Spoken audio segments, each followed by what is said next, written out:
Have you had any safety concerns or discussions about the weight of these trucks? Nothing on the weight. And I kind of equate that back to when hybrids came out. Hybrids were really popular. You know, Toyota, Honda, General Motors, Ford have been building hybrid vehicles since 2001, 2002. There was lots of conversations as, wow, that battery adds a lot of weight to that. But you also have lots of heavy vehicles and heavy equipment out running those same roads. So to me, the guardrails should be sufficient.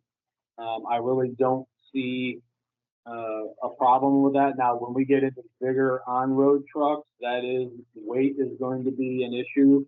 But I don't know if they're going to calculate it, gross vehicle weight rating is reduced because of the heavier truck, or if those big over-the-road trucks are going to be able to carry the same capacity.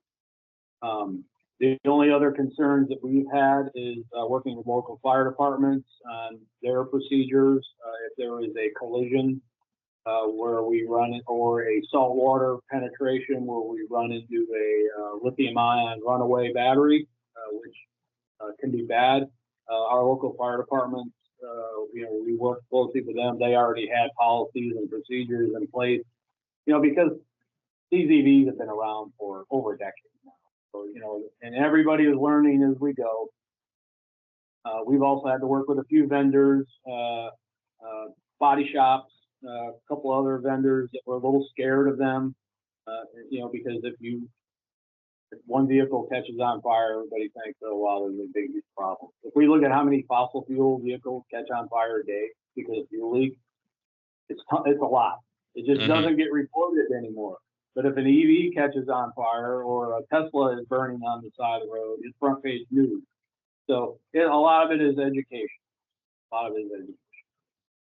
Do you have any other thoughts on the EVs that you'd like to share?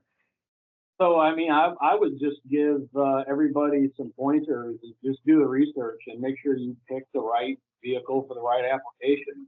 Don't get pushed into, especially if you have a green initiative in your organization or a green initiative in your community. It's your responsibility as an equipment manager to say, okay, we've reviewed this, but this is a better fit, a better application for the use of this vehicle.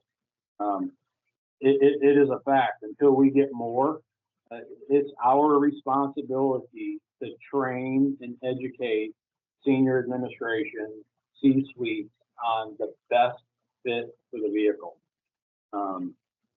I think that's very important, and you have to be able to say, no, I don't agree with that push. On our end, we do not have a green initiative here. We do not have a mandate. And I look at that simply as if we have to have EVs in certain applications, we have to provide a service here. White, clear sky, black sky, gray sky, hurricanes, floods.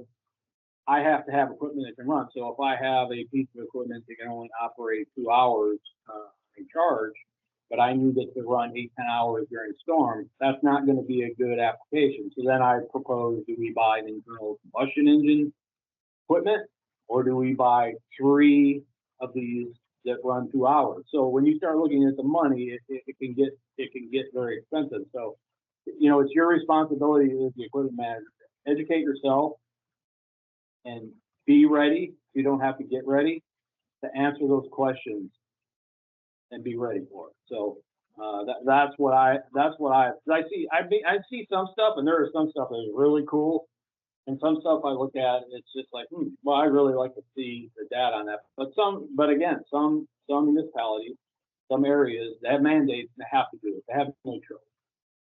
So we're very lucky here that they allow us to make the decisions and present to them and get the okay. Great. Matt Case, Manatee County, Florida, thank you very much for your time. Thank you, Frank. It's been wonderful as usual. I appreciate it.